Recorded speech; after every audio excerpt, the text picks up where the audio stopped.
Welcome to the Black Women's World Podcast.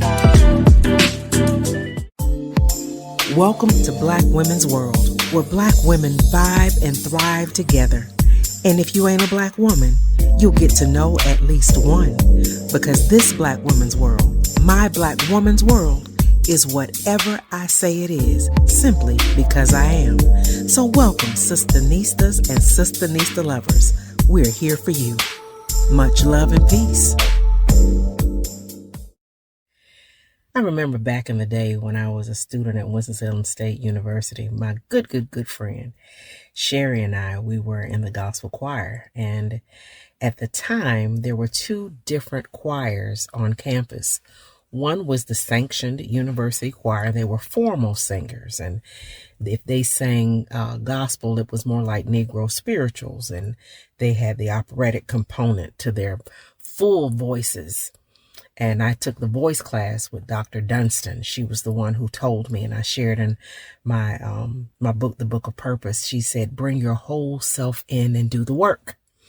And so she had a part to play in the university choir, and she made us aware that there was another choir that was not sanctioned, that was more of a bootleg choir, and for us not to be a part of that because that style of music could ruin our vocal cords. And she was helping me with my contralto voice and, diction and breath control and this, that, and the third. But I was just not attracted to the sound of the university choir.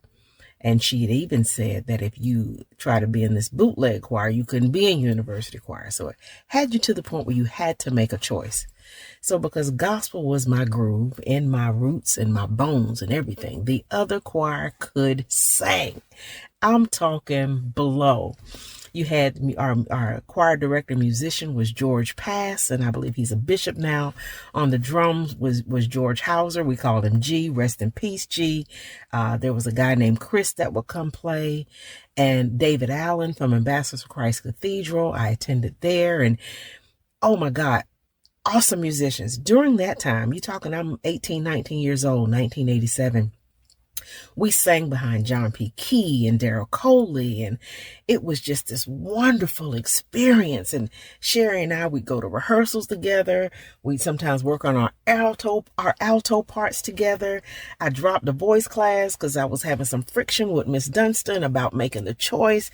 But I was like, this choir here, because I sang in choirs in church at home, Tiny Tots choir, junior choir, young adult choir, and you jamming, you grooving. But this choir was the bomb diggity.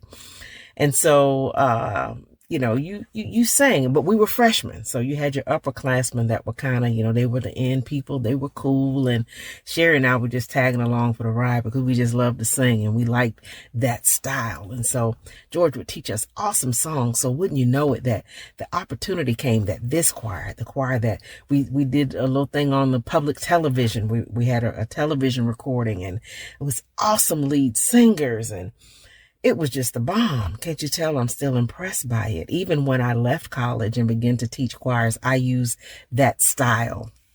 Even the way he would teach us the harmonies and, breaking it down. And so I would like to attribute, I've never had the opportunity to tell him that George Arthur Pass, you are an amazing pianist. I mean, classical, church, whatever, the man can play.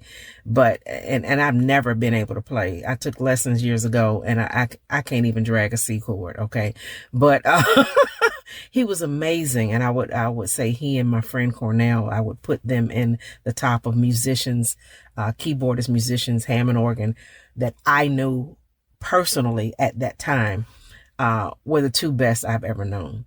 And, but anyway, so to think all this excitement and singing, and you're learning songs off the radio, and you're singing with the people that's singing on the radio, and all of a sudden we get the opportunity that the gospel choir during our spring break is going on tour. Oh my God.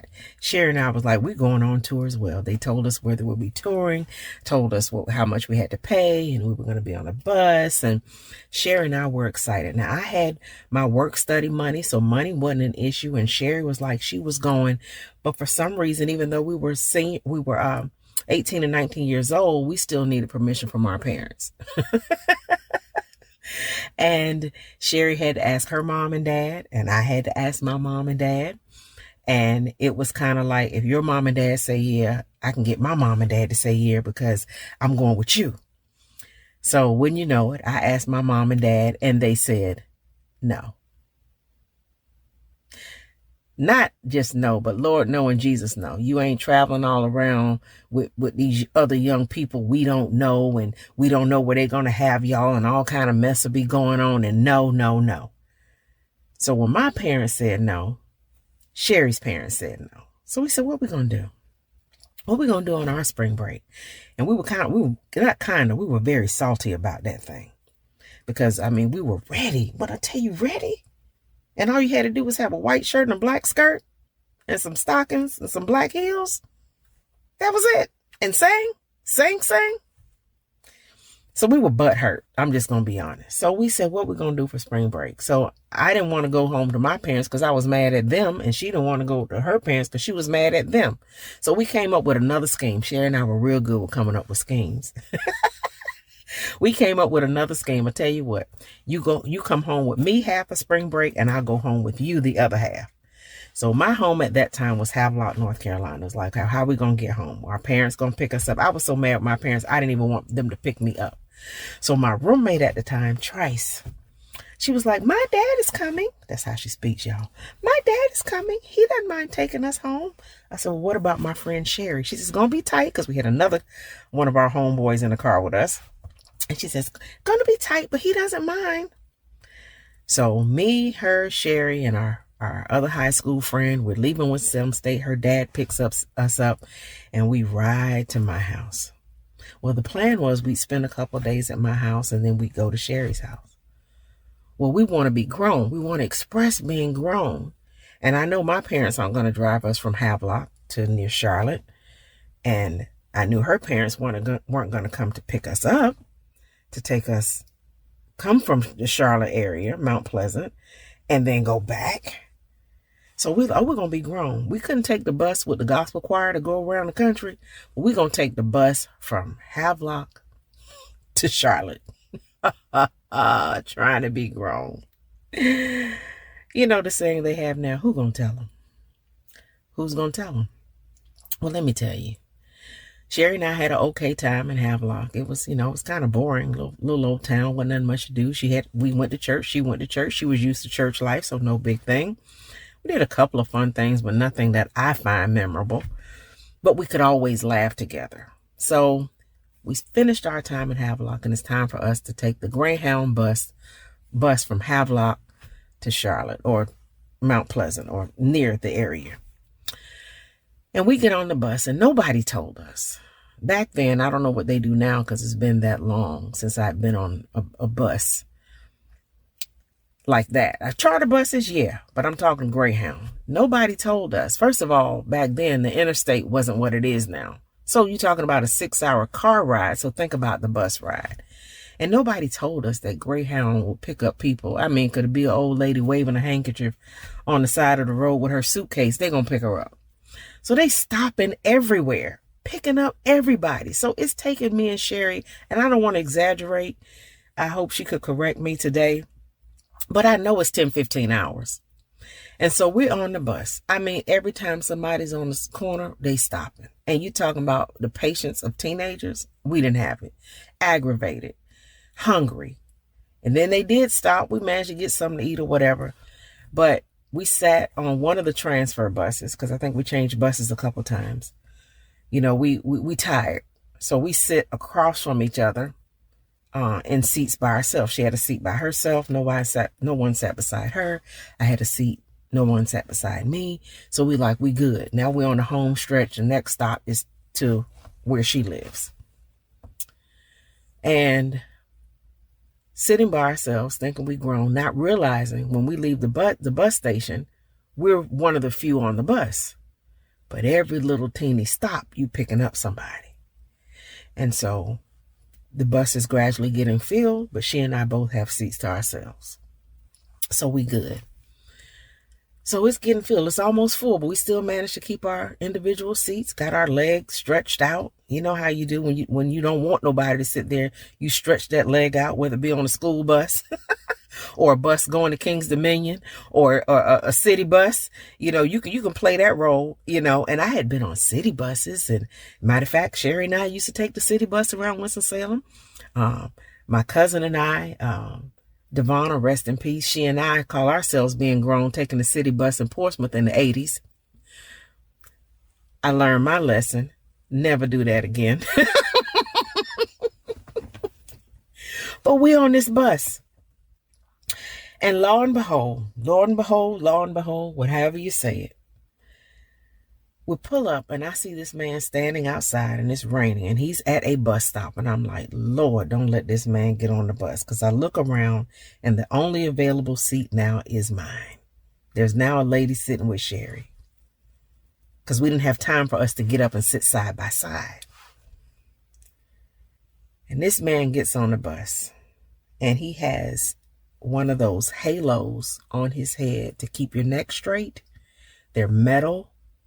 They sit on the shoulder and they have the little screws that tighten around the forehead on each side of the forehead, on the temples. And he's got this thing on his head. So I'm like, what is this? He's got a neck brace on, but the neck brace is cut down the middle because this dude has a trach. And the trach where people have either lost their voice box or don't have, and they've got that little gauze covering the middle of their neck, but his is filthy and it's oozing. And I'm not trying to be gross. I'm just trying to tell you about a bus ride. He gets on the bus and he looks down at the seat and I slowly move my leg. And I had a bag with me. We both have a bag stowed under the bus, but I have a bag with me and I grab my bag as tight to my chest as I can. And I was small then, probably about a size 7, 9, whatever. And I tighten myself as tight as I can to the window. And I try to make my body be cut in half, y'all.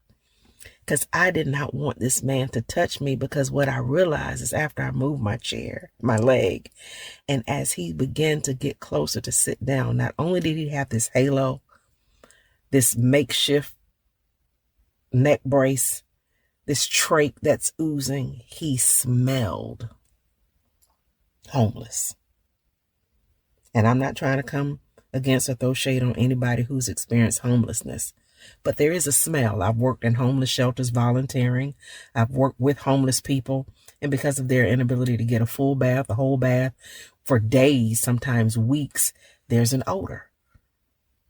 Body odor, mold, whatever, and he had to sit beside me. You never know who's going to get on the bus. Saw people from all different walks of life, shapes, colors. Some people had suitcases. Some people stowed a suitcase under the bus. Bags, paper bags, greasy paper bags. Some people came on the bus with their food. Some people came dressed in their Sunday best. And here's this man who looks every bit of everything you can imagine about homelessness. And he had on what looked to be a soiled, dingy, dirty hospital gown. Like, I'm thinking, bruh, do they know you out? Because you got this halo on. Your trach ain't clean. This, really, you never know who's going to get on the bus. And I had to sit beside that man for hours, but I never lost my press. My body pressed until it ached up against the wall, up against the window. And I was like, oh. But as I sat there, I began to wonder his story. What happened to his neck? What happened to his head? What happened to his voice? Because he tried to talk to me. And when they don't have the little transistor thing that helps them talk, it's horrible. But he covered it with his hand. His hands and fingernails were dirty. And even though I didn't want to be touched by the man, I didn't want him to know anything about me, this compassion came out for, oh my God, what has he gone through? You never know who's going to get on the bus. And in my ability to pray, even at that age, I just began to, first of all, pray he didn't touch me, because anything he smelled like, I didn't want it on me or my clothes. But at the same time, and then I'm a young girl, and I don't know how old he was. I never did look in his face. But I do remember how the compassion that just came out of me for this man. Lord, whatever he's going through, help him. Wherever he's going, I hope they help him at whatever destination he's going to get off, where we get off at. I hope wherever he's going, he has help. You never know who's going to get on the bus. You know, and I think about those times riding the city bus, whether it be just going to get off of the campus, or just going to the mall to buy the clothes for the game. Y'all know how that is. You got to get cute for the game. And, or just riding a city bus, people that's going to work, you know, people that you see little children on the bus, because maybe the school buses don't take that route. So some had to take a city bus to get to the school bus stop, to get on another bus to go to school. You never know who's going to get on the bus. And I thought about that story, and Sherry and I, we made it to her house safely. Her parents picked us up. I still remember how kind her mom and dad were to me, as if I was one of their own children. And it was just such a wonderful experience and my last name was Jones, and her last name was Jones. And they just felt like family. And to this day, when I think about them, I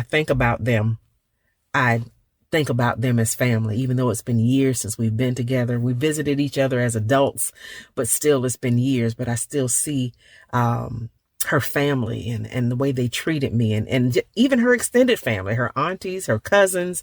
It was just a great experience. And then after then, we went back to Winston-Salem State, to the campus, when our spring break time was over.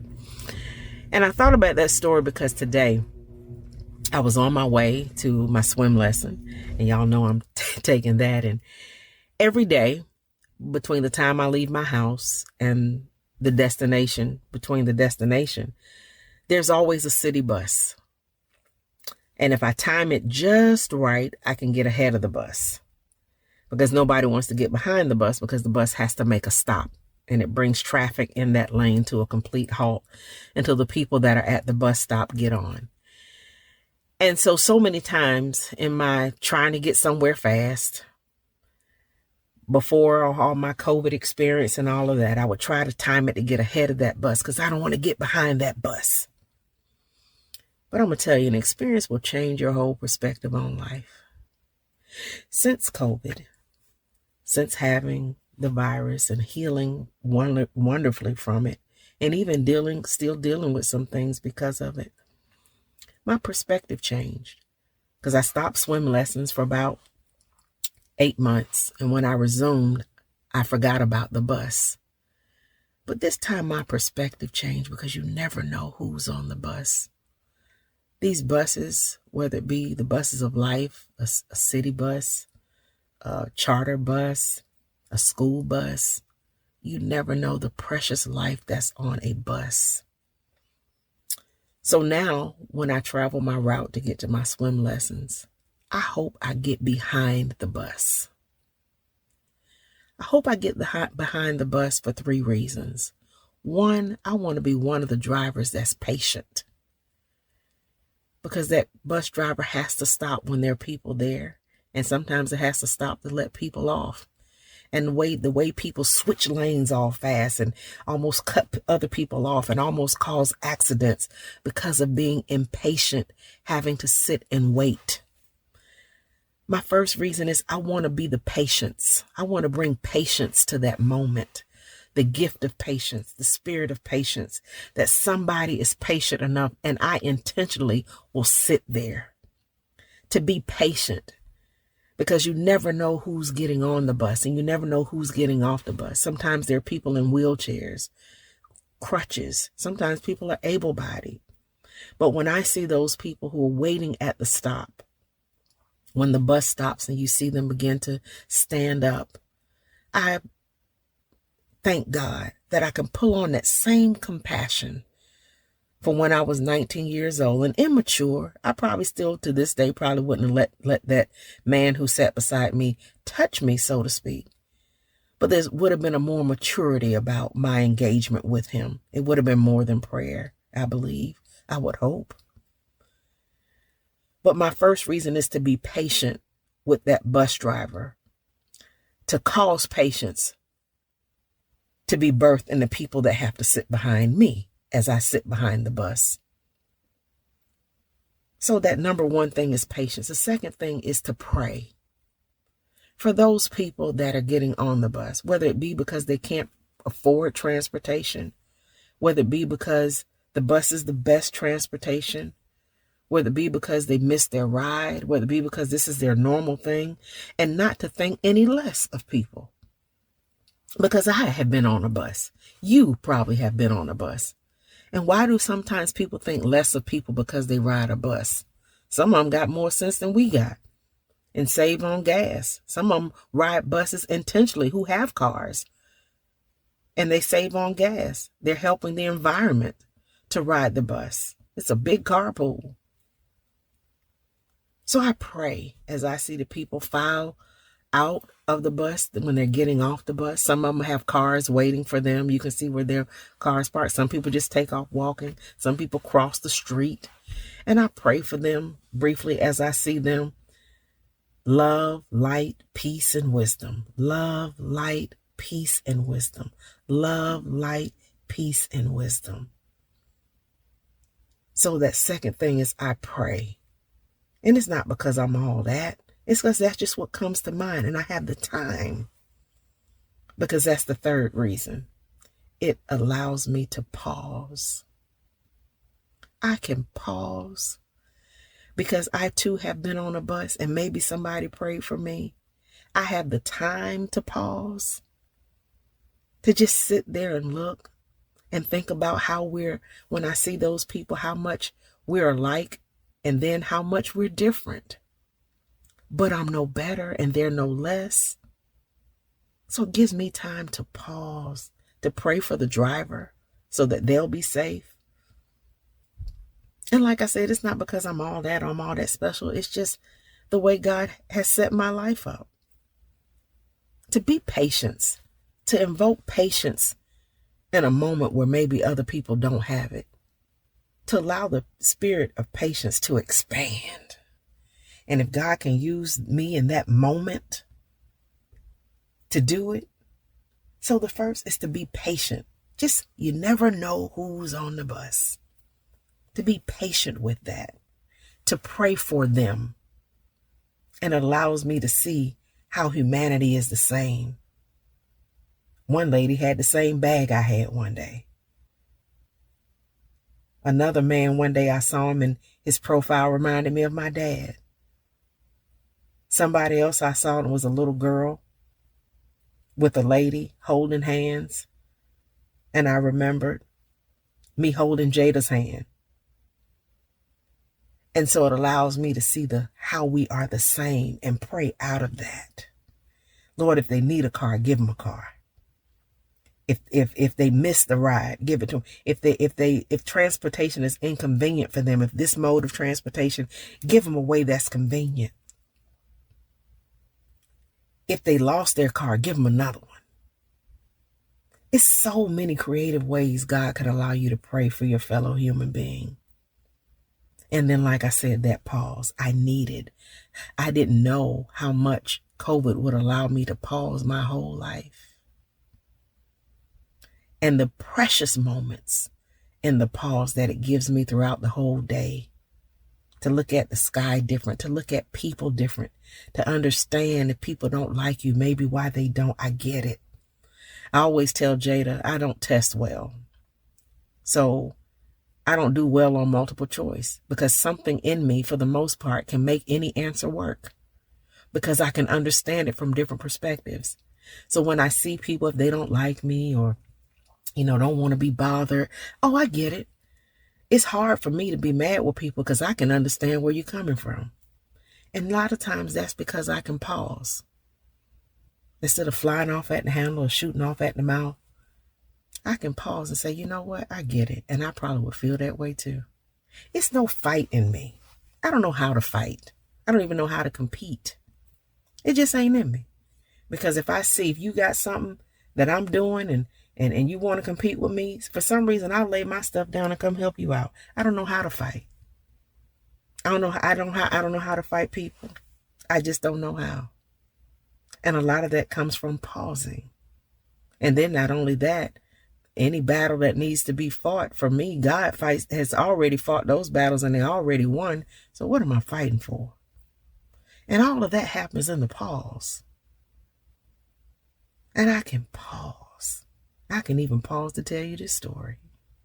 I can even pause to share this with you because you never know who is on the bus.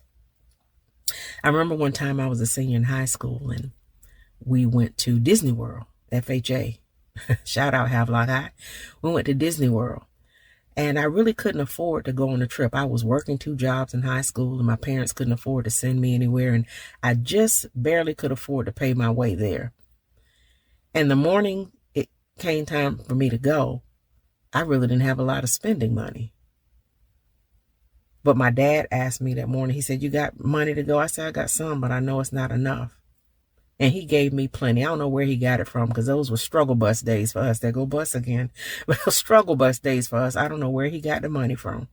But he had enough to give me that it was more than enough for me to enjoy myself. And I'm grateful for that. But there's another time I was on a bus and I sat beside someone whom I didn't know. And we didn't touch, but it was, you know how you have the seats on the bus that are facing the front, but then on the bus, you have the seats on the bus that are, the backs are on the window. So you're facing the other person across the aisle. And I was sitting there and we were in Disney World. A Disney World transportation will take you, the bus to the hotel, to the different parks. And we were on one of the buses and there was a lady sitting across from me. And I had been with my classmates and schoolmates and everybody was, sitting to the back of the bus and I was kind of sitting to the front by myself. And she sat across from me and she said, hi. And I said, hi. And she said, are these your classmates? And I said, yeah. I said, some of us are seniors, but this is a mixed group. We're FHA in North Carolina. And she said where she was from, which I have completely forgotten. But I will not forget what that lady told me. She said, you're different. I can see there's something different about you. I don't know what it is. She said, but the God in me is telling me there's something different about you. And you'll never fit in a crowd no matter how much you try. That's all she said. And she didn't repeat it. And the lady got off the bus. And I'm going to tell you, to this day, I remembered her words the other day. You'll never fit in with the crowd, no matter how much you try.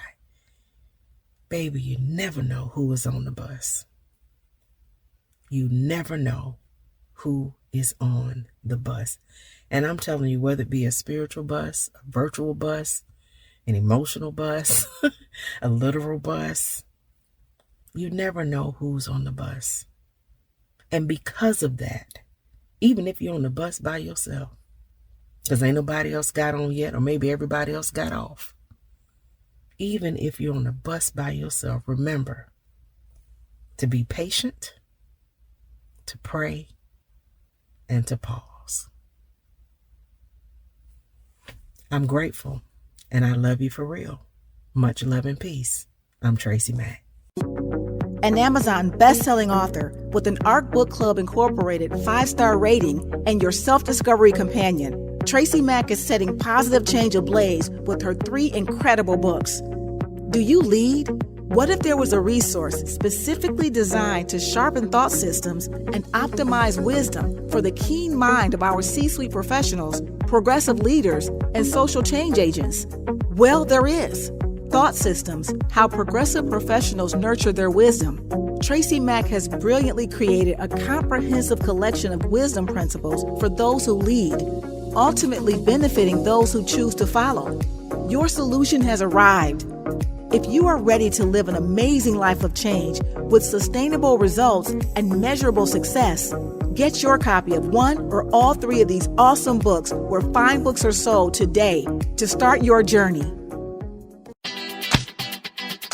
You've been listening to Black Women's World Podcast, the BWWP, brought to you in part by TracyMac, Solutions for Life Institute, coaching and training services. No doubt you have enjoyed being in our world, and it doesn't have to stop here. Head on over to blackwomensworld.com. This is my personal invitation to you to stay connected with me on social media and more. I'd love to see you there, and I'm so grateful you came to be with me here. Invite someone else to join you in our queendom next time so they can feel the vibe of our tribe of SistaNistas and SistaNista lovers too. Remember to be kind, be authentic, be generous, be excellent, be grateful, and while you're at it, go ahead and be extraordinary, because that's just what SistaNistas do, on purpose, through mission, with passion and compassion. It's a Black woman's world, baby, and you, my SistaNista, are proof. I'm your self-discovery companion, your professional peacemaker, and your host, TracyMac. Wherever you are in the world, may you love and be loved by somebody. Peace.